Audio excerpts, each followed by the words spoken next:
you guys don't already know, I hate things to be disorganized. It drives me crazy. So I know it's a little bit OCD, but it's okay.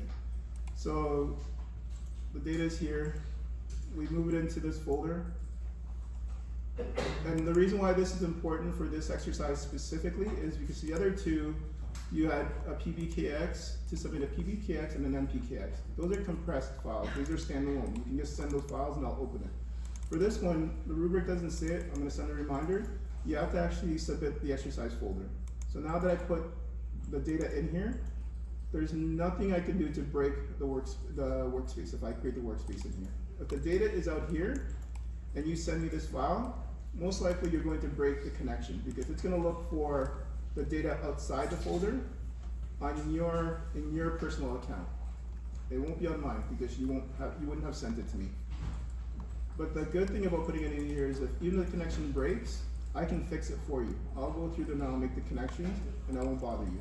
But if it's out here and it's not included in here, I'm not gonna even bother. Okay, so I'll have to download the file, move it in there, and then fix the connections, okay? So make sure you do this step. It'll save you some headaches. So and then now we fire up ArcGIS. Remember to keep the steps handy. I mean, when you're listening to me do the demo, this doesn't matter, but when you're doing at home, these steps being handy is very important. Before I go further, we'll just discuss what we're going to do. So we're going to digitize the data in ArcGIS and create file geodatabase to store the feature classes. This is a scenario that we're going to do to just get you set up for the reference for what you're going to be doing. We're going to be digitizing features on a university campus for the marketing department. And the marketing department is just trying to advertise for a campaign that they have for Arts and Festival. And then these are some other scenarios that we can quickly read on. The one consistent variable with all these scenarios is you're trying to create the data. That's the whole objective. You're trying to create spatial data. For this exercise, there's going to be a polygon that shows you the area, the study area, or the area that has to be digitized. This study area here is actually larger than the study area I've given you. And the reason why is because originally this was a polygon that's given, but I found that students were just rushing to get it done, right? Digitizing is about accuracy. So I didn't want students to worry about getting it done and not having enough time. So I've actually given you a smaller study area, and I want you to focus on drawing the features accurately. Don't worry about getting it done, okay? Again, the activities we're going to do. Feature data set, digitize volume of polygons. We're also going to add a field and then populate that field with measurements from the feature. We're going to determine how to add a base map to the map just to create a frame of reference. And you're going to be given a map, the university map, that tells you which features need to be digitized. Don't worry, I'll go over that again later. I know it's pretty quick. Alright, move the screen to the side. Everyone needs to be at this point right now, so to create a new project screen. And to do that, go back to ArcGIS. We're creating a project.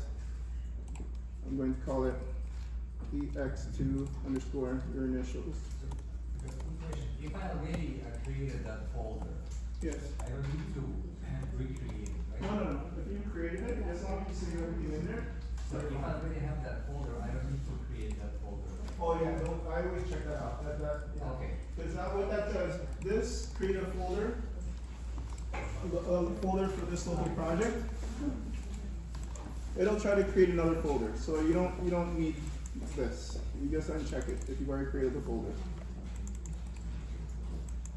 You browse, you find the location. I put it in documents. Downloads. I put in downloads. Select the folder. Don't double click because it'll take you inside. You just want to select the folder. Click OK. Once it's done, click OK again. And remember, always unzip the file. So it's correct, it's unzipped. If you've done it correctly, if you go back here and go to folders, you'll notice that it's here. Right? You can ignore this. This is just Mac OS always creates files that you don't need, so this is garbage. And then if you click the drop down, you'll see the files. Now, sometimes you might notice that there's numerous drop downs. Remember that if you have the folder within a folder, this just replicates how your folder is structured. So that's why for me it's 2 drop downs. So if you only have 1 drop down, or if it's up here, it's not a problem. Now, once you're there, you're going to notice that there's three files. I'll quickly review what these files are. So if we look at it, see this campus bounds? Remember I was discussing that ArcGIS recognizes shape files. This is the SHP, right? This is the one it recognizes. If this is gone, it won't recognize it at all. These are supporting files that need to be in there for it to be able to open the data. So if you delete any of these files, it's not going to recognize the data. This, if you ever run into this is a DBF, it's a database file. A lot of the time, let's say you created a database and you have the attribute information, but you lost all of these. Something happened to it, you lost all of these. You can always try to open this in a database viewer and view the attribute information. A lot of times you can recover information by accessing this DBF, right? So in essence, this is probably one of the more important files for the attribute data, because it houses the attribute data. This is a log file, and this log file is created when ArcGIS opens. A lot of the times when you're having issues with manipulating the data, you can go and delete this log file to try to reset it, okay? This right here is also, this is not included, but it's also part of the data. This should be included, because if you notice, they all have the same names. That's how you can tell that they're all part of the same data set. This is going to be a reference for digitizing. So you're going to have the base map that you're going to have to draw, but you're going to have to make sure that these objects are reflected on your map. And there might be some objects on your base map that aren't in this list. You have to include these two, but at least all of these have to be in your data set that's captured, okay? So this is almost like a key for your digitizing. The last file, this, you can look at it because it's just an XLSX. If you open it up, it's just the lat long information, so the XY information. And this is what we're going to geocode. So in essence, if you want to create points on the map, you can manually create an Excel file and then just digitize this, import it in. And the only reason why the labels are lat long is not because it's significant to ArcGIS, it's just a way to organize it, right? So even if their labels are wrong, you can still import it into ArcGIS. So we don't want to save it. It says to add the assets to the map, so we'll go ahead and we'll add, first we'll add the shape file, this campus boundary. And when you add it, it's going to appear on the map. This PDF is not required for the map, it's just there, but you can't add it. This, we're going to take a closer look at this later. The next step is to add the base map. And to add the base map, you need to go to map. You need to search for base map, and sometimes it's condensed, it's the mini icon. It's going to be this one right here. So click the drop down. And these are all the base maps that are available to you to use. You can use, I prefer to use, where is it? OpenStreetMaps, because this provides a lot more detail. You can also use, if you really want, you can also use the satellite imagery here, right? But the reason why I prefer to use the OpenStreetMap is because it gives more detail as you zoom in. So if I zoom in here, it'll provide more detail, and it's easier to trace the objects. Now, notice these pathways, when you're digitizing, everything on this screen that's on the list has to be digitized. So you'll need to digitize the streets, you'll need to digitize the buildings, you'll need to digitize the pathways.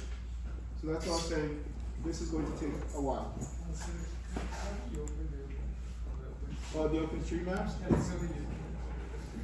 Oh, how did I get it on there? So if you click this drop down, and it's showing you.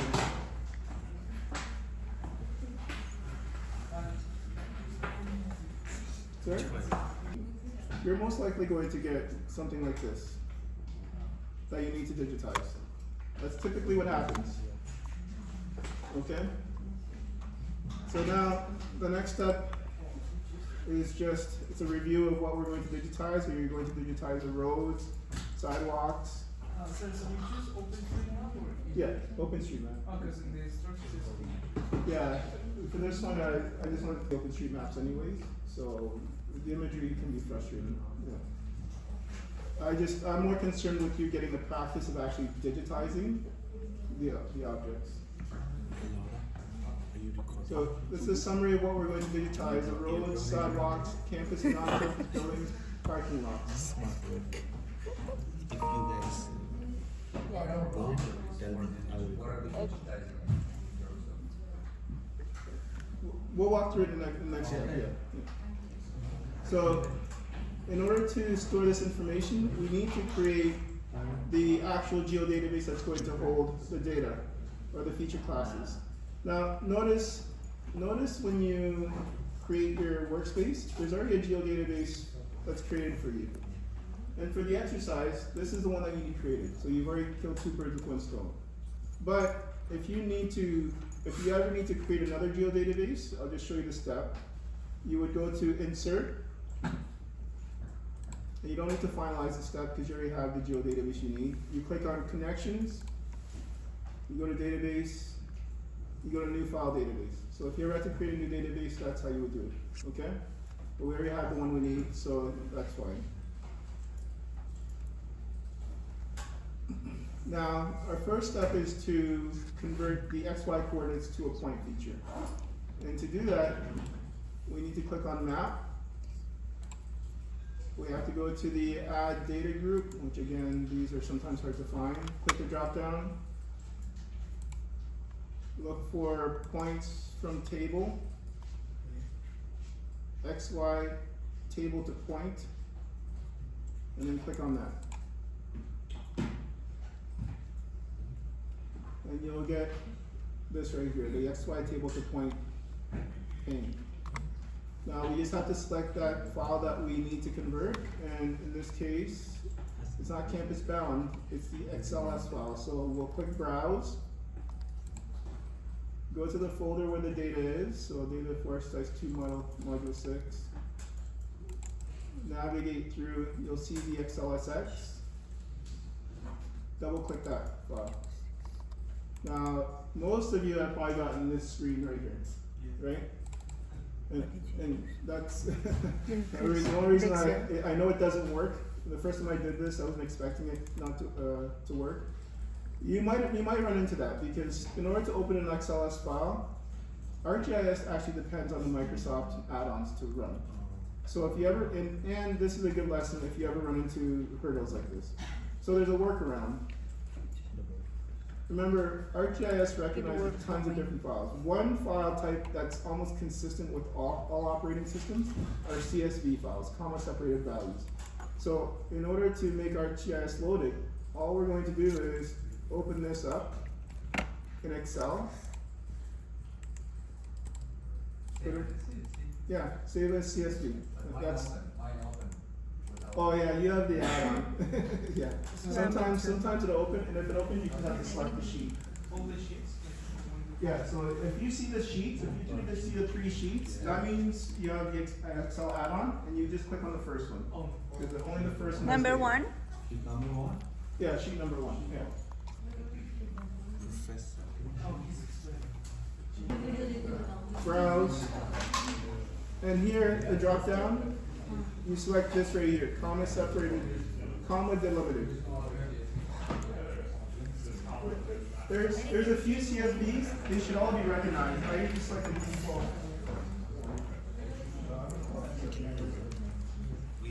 save it? What? Yeah, save this file. If you've selected it, you're trying to save that. So we've selected the location. When you go to save as CSV, you probably got a prompt. It's not that bad. What it's telling you is that CSV can only support one tab, right? Because CSV it's known as what's a flat file. It's just a bunch of text in a container. So it can't have tabs. That's all it's telling you. So the tab that you have selected is the one that's going to be saved. The other two are going to be removed. We don't care because the first one is the only one that has the data anyway. So we don't care if we lose the other two. So we'll click OK, and then it's saved. Now, if you notice the CSV here, where is it? On the top. Here. The good thing about CSV is, even if you don't have a program to open it, if you right click on it and you go to open with just a text editor, Notepad, you'll still be able to, I shouldn't have selected always, but you'll still be able to view it, right? Because what CSV is literally the comma separating a value. So you can open in almost anything. And so therefore any program will recognize a CSV. Okay? So if you ever run into a roadblock, always convert to CSV and open it up in the other program. Do we keep run after that? Yeah. So now that you have that file, you can go back into ArcGIS and it'll load that. Want to save your changes to? No, you don't need to save. If you've already saved as, you don't need to save it again. It should be there already. Click don't save. And then CSV, yeah, it's right there. So if you save that as a CSV, we go back to ArcGIS. We're going to try to find the file, so we'll click the folder again, go back in. If it's not there, you can try hitting refresh. So you might try to go back in. For some reason, ArcGIS doesn't refresh by itself, so you'd have to go back in the folder, hit refresh, and you'll see it shows up. Click on it, click OK, and you'll notice it populates all the fields for you. So it kind of guesses which is which. Now, something that I used to run into all the time is this lat long field, people always get lat long wrong. Let's mix it up. So if you geocode, make sure the object is where you want it to be. If it's not, it could be because these are squished, okay? But for this, it'll work, it's fine. Always remember to give it a name, to change the name, because this doesn't really mean anything to me, so I'll maybe change it to geocoded, or geocode underscore parking codes, whatever you want. And then click run. And it should run without any problem. Now, once it's on the map, if you're not at the location where you can see it, remember if you right click here, and you go to zoom to layer, it'll place the objects on the map so you can see it. Now, maybe your objects are hard to see. So remember, to change the symbology, we right click on the layer, we go to symbology, we click on the actual object, and then maybe search for the name to see if it actually exists, if an icon exists. So parking, there, parking exists, so we'll use one of these. And then if you want to change the color or anything, you would go into here. If you go into appearance and you can't see additional settings, you can drop down, but the color is up here. We'll change the color to maybe this. You can change the size. And then once you're done, you just click apply. And there's little things that make it more attractive on the map, like you can add halos and things like that. If I might make it a white halo, click apply. And then that's it. So you've basically geocoded an object.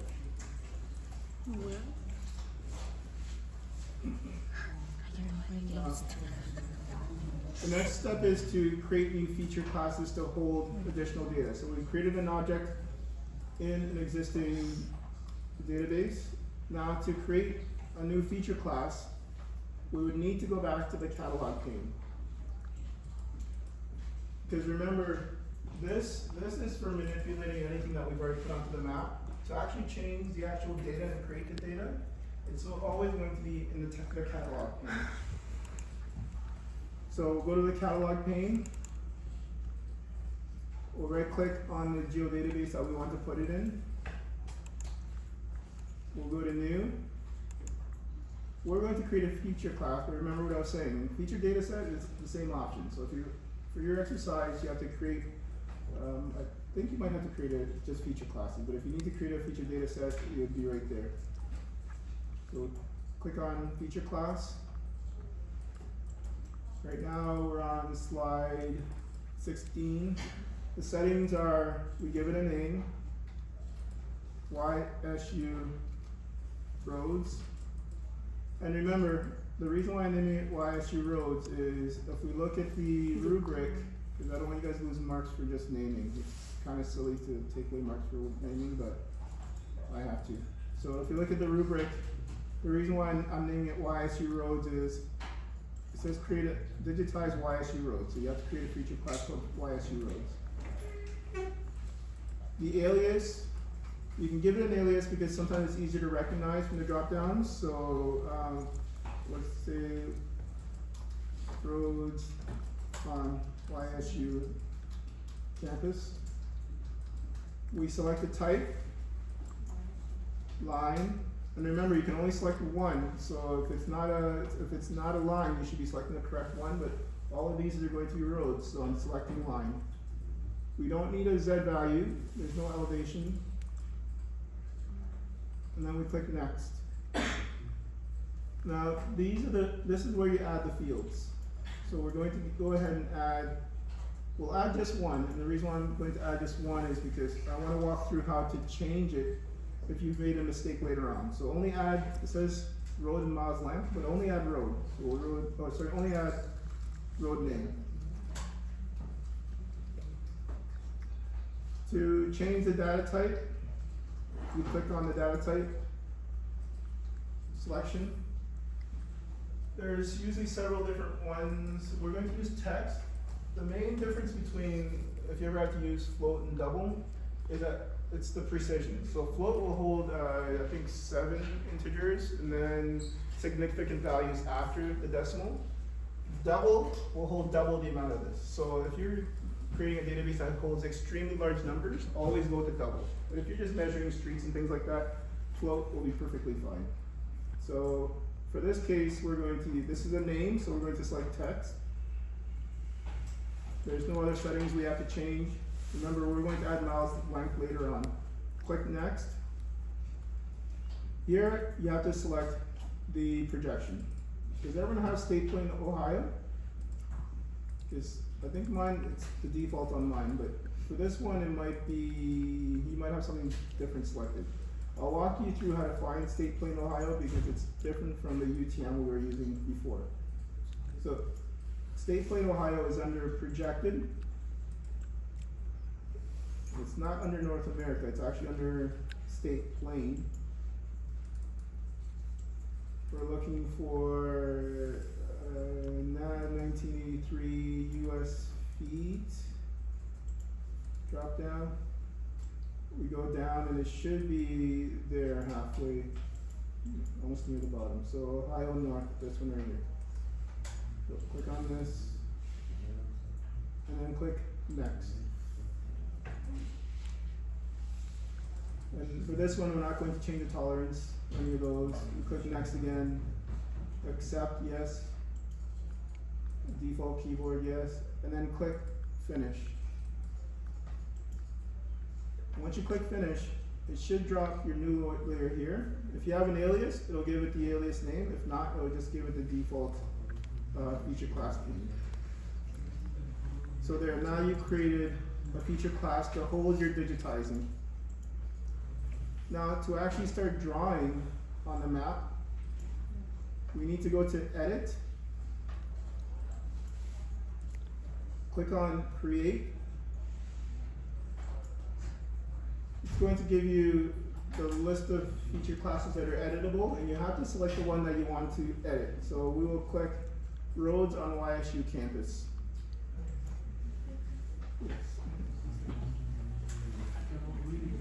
So everyone is good, except for you. Everyone else is good. She's not good to it. Yeah, but she's getting help. Correct. Yeah, Okay, so online. we'll keep on going. Don't get stressed. Don't get stressed if you feel like you're behind. Seriously, because someone will show you, and once they show you, it's not. Once you fall a bit behind, I'll go back a little bit because I think I lost some people where I was creating the feature class. Right? Some people got lost on the feature class.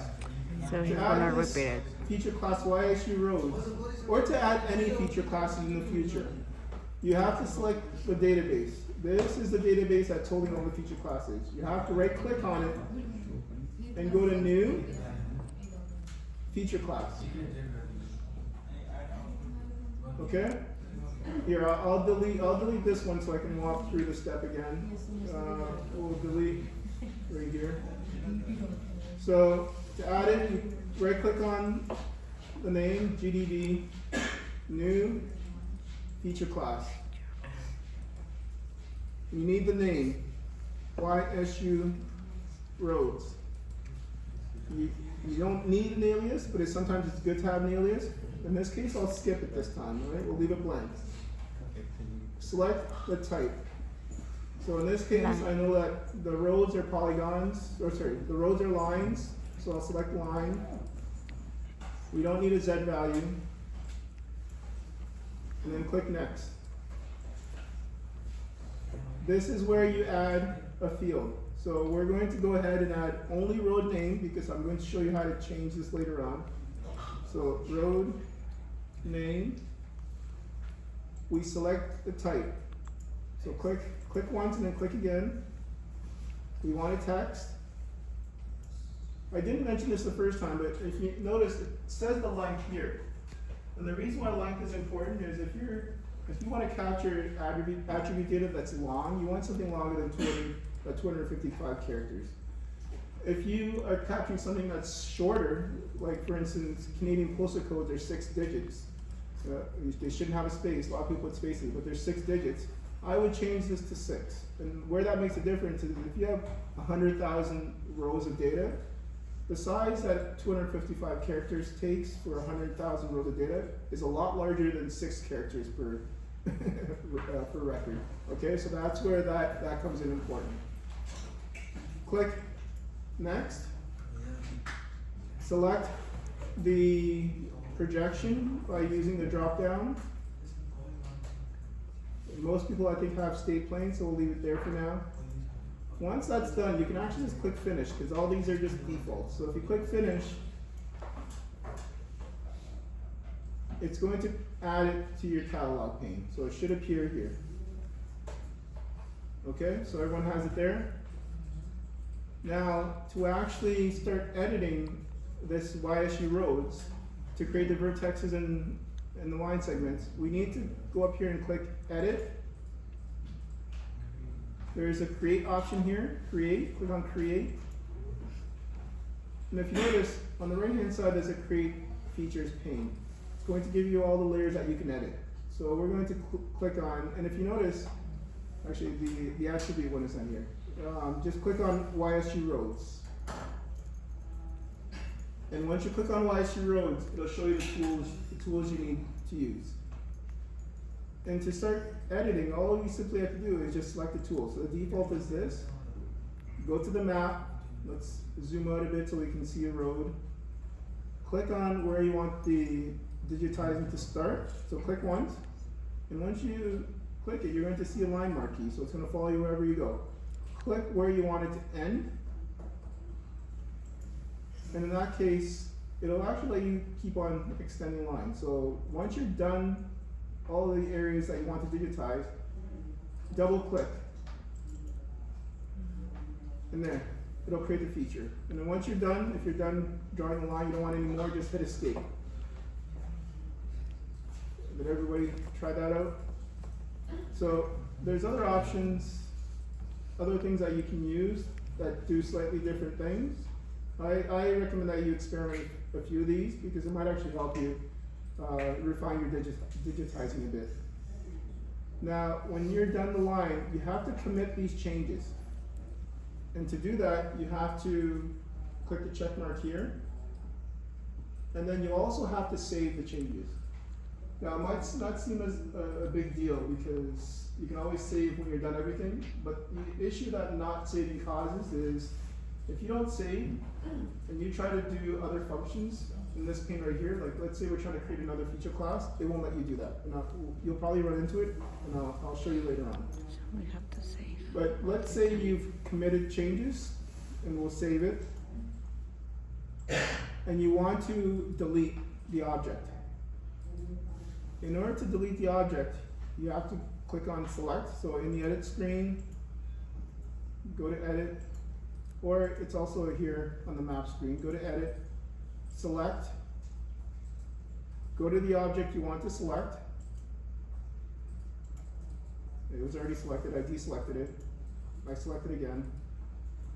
And then click on, and actually before you do that, let's look at the attribute pane. So to look at attributes, if you right click here on the actual layer, go to attribute table, you'll see right there, that's the one you created. It'll show up immediately in the attribute table. And this is where you would go to populate the name. So if I type in,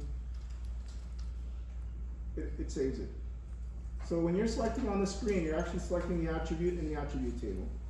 Okay? But we want to delete this. So we've selected it, it's highlighted blue. We click on delete, and it'll delete in both. So there, it's gone. Now, control undo is your friend. So if you ever delete something, or if you ever do a step in ArcGIS that you want to go back, Control Z works perfectly fine in ArcGIS. So I've deleted it and I've hit Control Z and now it's back on the screen again. Okay? Everyone good with that? Okay, so now we're going to use the same step for a polygon because those are the two difficult ones. I generally don't review how to do a point because points are very simple, but it's the same process for creating the object. One thing to remember though, let's say you're creating and you're on this screen right here, and you're like, oh, I need to create again. I don't know, how am I going to create? You would just go back to the edit, and if you hit create, the create pane is going to pop up again, okay? So that's how to get back. Or it might just, the tab might be already there. So now we're going to add a polygon feature class, and to do that, click on catalog. Remember to click on the geodatabase. So right click on the geodatabase, new. Again, it's feature class, it's exactly the same thing. So the feature class function is the same, it's just the type of feature class that's different. So feature class, and wait, look, and this is what I was saying. This will drive you crazy because the finish will never be highlighted. It doesn't matter what you do, it's never going to be highlighted. And if you get past this screen, when you come back, this won't be there. You could probably solve it by clicking save up here. This is the problem because we didn't save the edits from the previous screen. So if you ever see where the finish is not highlighted, it's because stuff wasn't saved. So your option is to just click save right here if you want to save it, or click delete to cancel. Remember this, because everyone always asks me what's going on. And then I have to struggle too, because once you go forward, you don't see this anymore, and I'm looking to figure out where it is. So just be careful to observe this. So if you save, you'll notice it's gone. And then as you proceed, it should give you, when you give it a name, it should appear for you. So if you go here, we'll give it a name. Again, we'll look at the rubric, because I want to save you some time. You can name it what it says on the rubric. It says parking lots is a polygon feature class. And then we have to add lot name. Okay, so let's go back. Parking lots one word. We're going to name it parking lots, and yes, look, as soon as we start typing, the finish appears, so everything's good. Polygon, we leave it as polygon. Turn off Z values. Next. The name is going to be lot name. So again, we'll add a field, click on add a field. Lot underscore name. Field is going to be text. Everyone still good? Okay. Text. And this is still the same. I'm not going to make you click through all the menus because the rest is all default, so we can just click finish. You just click finish. Again, it'll drop it on here. It'll also put it in your catalog pane. To edit, we're going to go to edit. We're going to click on create. And then we're going to see it'll have YSU default selected. We don't want to do that. We don't want to change this. So if you click on what we want to edit, it'll give you the options for that layer. So now these are the options that we have available to. And you notice the tools are slightly different, right? Because creating a polygon is slightly different. So we'll select the tool we want to use. And notice if you're creating curves, don't try to create curves by drawing straight lines. You'll just drive yourself crazy. Try to figure out how to use one of these tools. We'll zoom in to get a bit more detail, to be a bit more accurate. Let's say you zoom in and you're like this, and you want to draw a line. You want to sketch the object. You're not going to be able to move the map. If you notice, once you click on the map, you can actually still move the display by hitting the arrow keys. So I'm hitting the arrow keys right now to help me draw this object. See how? So I'm going to go down here, select another corner of the polygon, click once, and then if you notice, after you have 2 clicks and you start moving around, the polygon is going to fill. So it's going to try to complete the polygon for you automatically.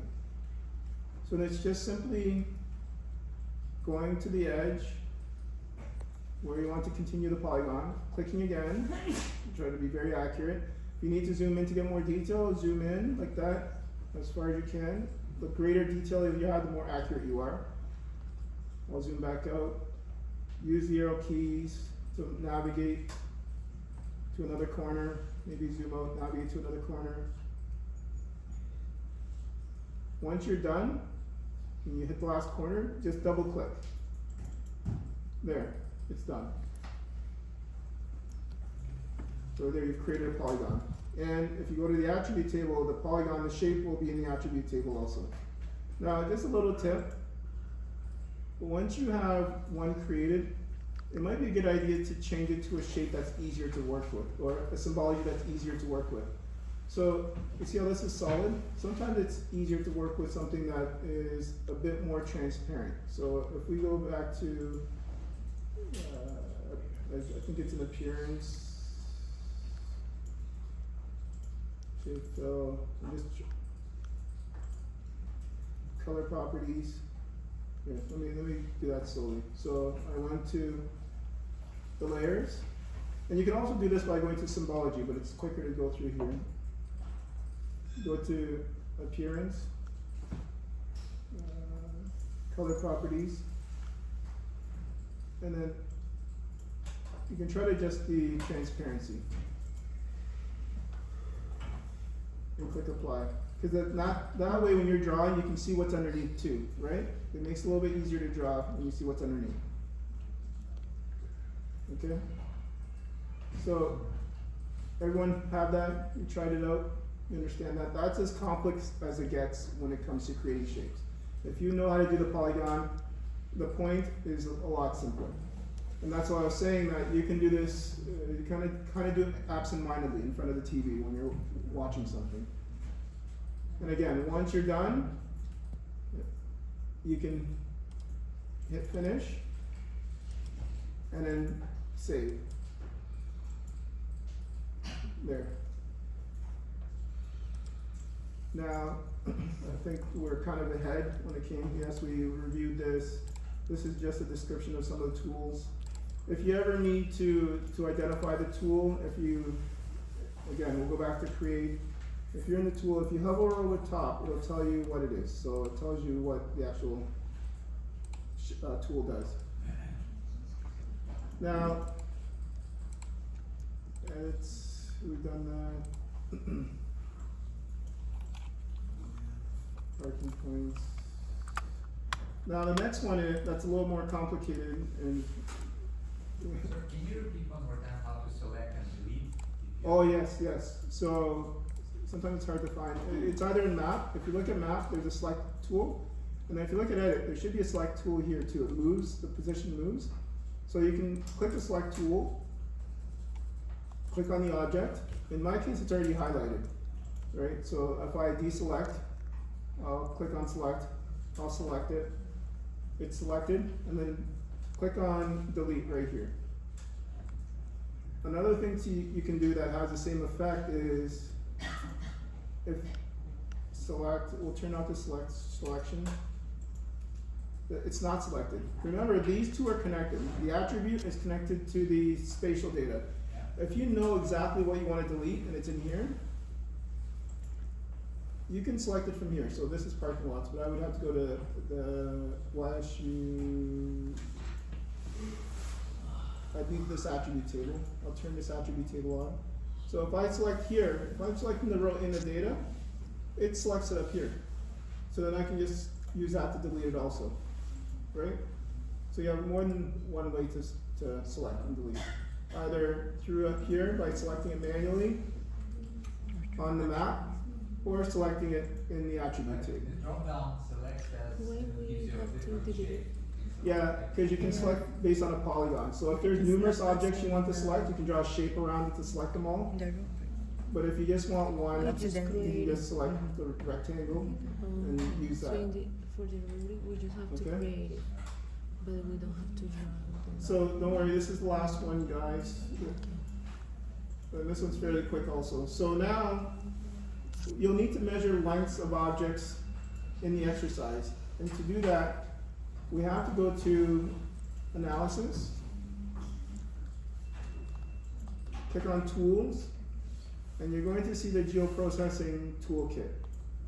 Now in this case, it's helping us to navigate to the exact tool we were going to use. Remember, you can also search in here, but we're going to use the Toolboxes option. We're going to click on Toolboxes. I know that this tool is in Data Management. The tool is called Geometry Attributes.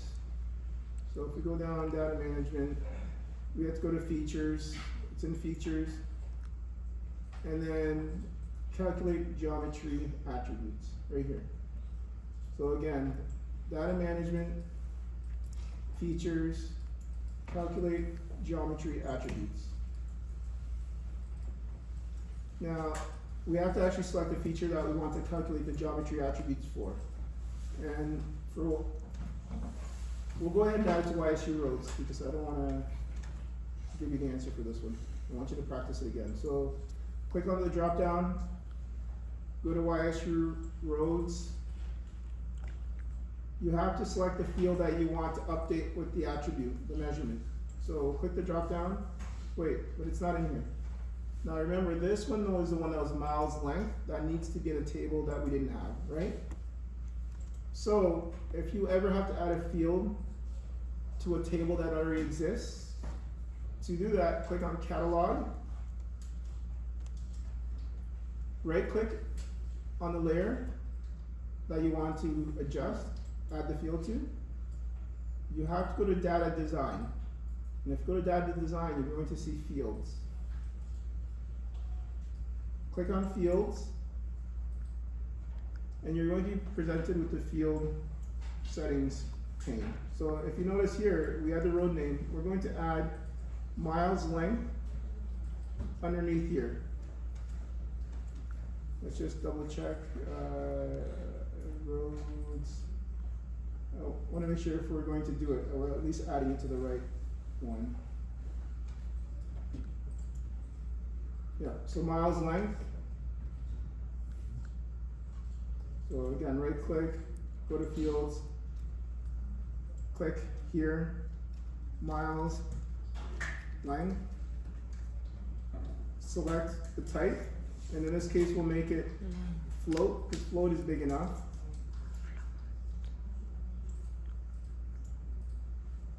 And then, that's it, it's been added.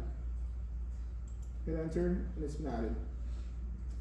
Now, we're going to go back to the geoprocessing pane, it should be at the bottom here. Click the drop down to see if miles length is there, it's not, so we're going to have to add it again. So we'll close it, it didn't recognize it, we'll close this one too. Oh, it didn't save, that's why. So try to close it and click save. Oh, table's being edited. If it says it's being edited, click discard, because you know why, it wasn't saved again. So we'll try it again. Right click, data design, fields.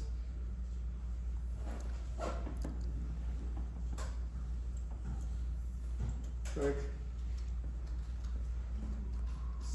Saving is a big issue in ArcGIS because that can screw everything up for you. We'll go to the flow. Added. Save. So save up here. Yeah, it's still. Is everyone else getting the same issue? Discard. So if you're getting the same issue, go back to the edit screen and just, if you have the discard option, click on discard. If you have save, click on save. And then try it one more time. We'll close this menu. So again, data design, fields. Oh, they already have it since the beginning. Yeah, yeah. If you have, that's okay. I'm just trying to show you how to do it. So if you cheated, that's fine. Go to float, click on float, and then click save again. Let's see. There. See, so the issue again was the fact that it wasn't saved. So you have to actually either save or discard. So again, we'll try one last time. Analysis, tools, it's already selected.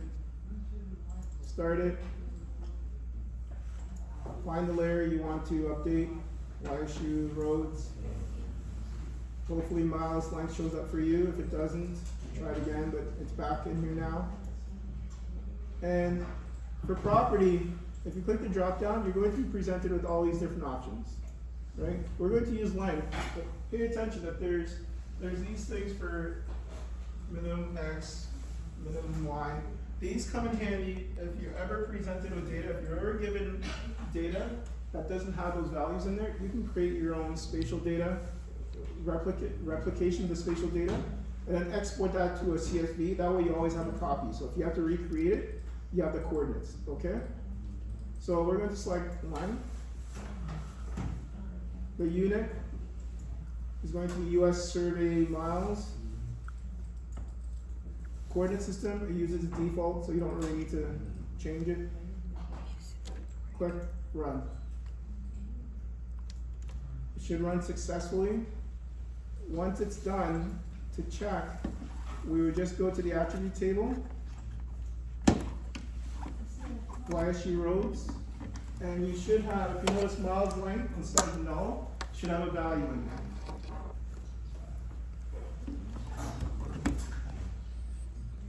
Oh, that's because you're This is the last lesson for today. Oh, sorry, the last part of the demo. So we're good for now. I'll walk around and help everyone. Just a reminder that for this exercise, I need the entire folder. So the APRX, there's no PBKX or MPKX. Just to review, yes, we've gone through everything in here, and you're going to have to create a layout. The layout is going to be saved in the APRX, so you don't need to export it as something else. I'll open it up and I'll see the map and I'll see the layout, and that's what I'm going to use tomorrow, okay? But I'll send a reminder to everyone, okay? Sorry.